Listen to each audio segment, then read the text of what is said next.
What's up, No Skip Show viewers? I am here at Mr. Small's tonight for the Fall of Troy, A Lot Like Birds, Closure in Moscow, and Lobby Boxer. Now, this is the second time we are interviewing Lobby Boxer, and we are here with the lead singer.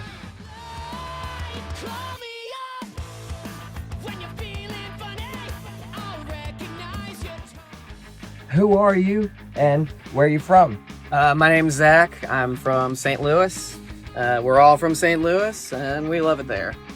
So how would you describe your sound to someone who has never listened to Lobby Boxer? We like to tell old people that we sound like punk Rush, which I think actually gets across a lot of our vibe.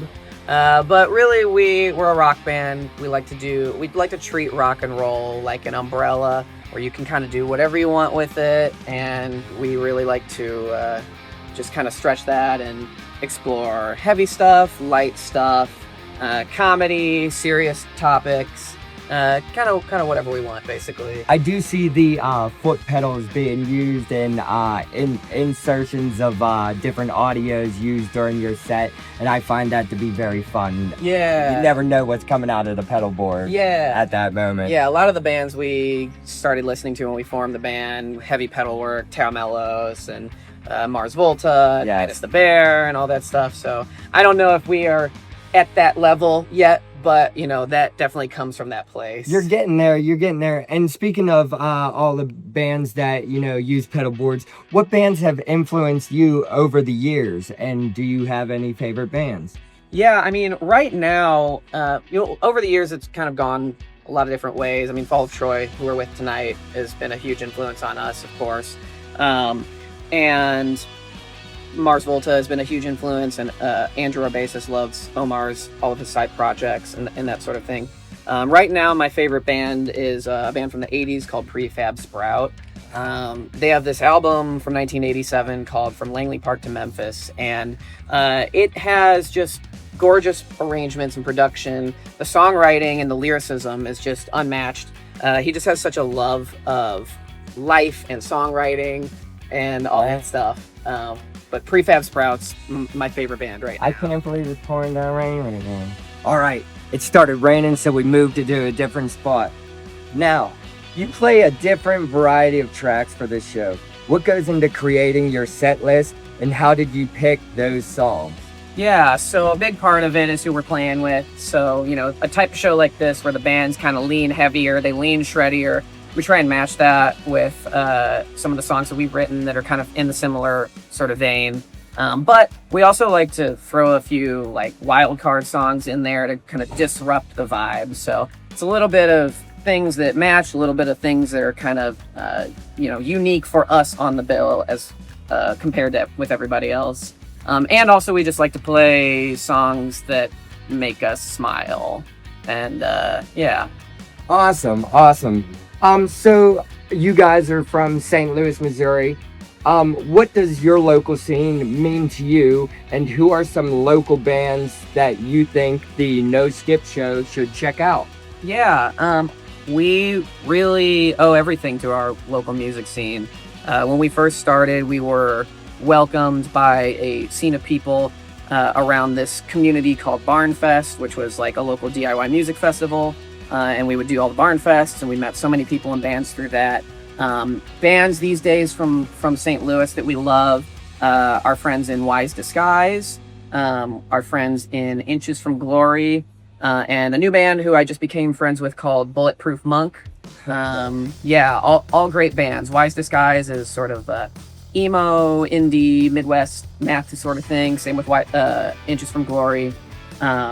We've known both of them for a while. Bulletproof Monk is more in the vein of like a digital hardcore. They do like break beats and screaming and samples and stuff like that. In the vein of like Machine Girl. Very cool. Yeah. Awesome. Bunch of names from St. Louis, Missouri that the No Skip Show should check out. Now, this year has also brought you to tour with The Fall of Troy, Foxy Shazam, Zeta, as well as the Kill Iconic Festival and Home Away from Home. How has that been? That's been great. You know, we were a DIY band for over 10 years.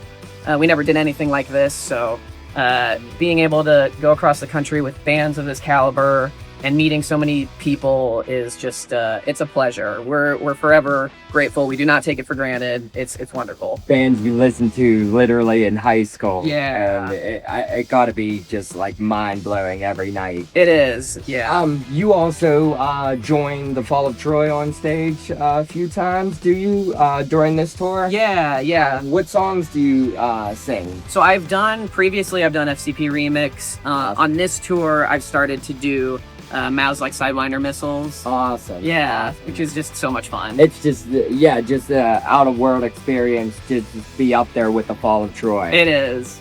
So another question, the release of Head, Shoulders, Knuckle, Floor, what happened on October 21st, 2024.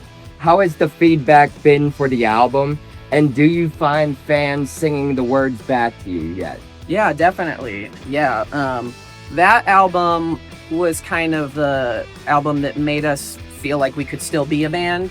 You know, we wrote it during the lockdown, and the recording process was really grueling. The mixing process took a long time, and there's lots of like ups and downs emotionally in terms of like, is this even gonna still work? Like, if we put this album out, are we even gonna still be a band no matter what? But the response has been amazing. I think we all feel like this record represents us more so than any other record we've ever put together before, and the fan response has been great. Everyone has been so receptive to the songs and encouraging of the direction that we've taken our music, so we're really happy with it. Sweet. The hard work you guys put into touring last year and this has also got you guys signed to Kill Iconic and Equal Vision Records. What's the push like now being on a label? It's great. It's just nice to have somebody like in your corner being like, I believe in you guys. I'll do what I can do to, help you out, and, somebody to kind of bounce ideas off of and all that stuff. Donovan from Kill Iconic and Hail the Sun, he's just been so instrumental in everything that we've done over the past 2 years. And yeah, we owe him a lot. And the recent Equal Vision partnership has been a pleasant surprise, and we're excited to see kind of how we will collaborate with them. Awesome. So are we expecting new music from Lobby Boxer this year, 2025? I don't know if we're going to be putting out anything this year, but we will definitely have new music next year. Okay, so I guess when do you start LP3? Oh, we started. Yeah, we have a good handful of songs that we've already written. And then as soon as we get home from this tour, that's like priority number one is buckling down and finishing the album and getting into the studio. Awesome. Well, Zach, I can't congratulate you guys enough on getting any more success than you guys already have. And it's like to the moon from here, So this has been a part 2 with Lobby Boxer. We think you didn't miss anything, and I don't think you missed anything at all. Peace.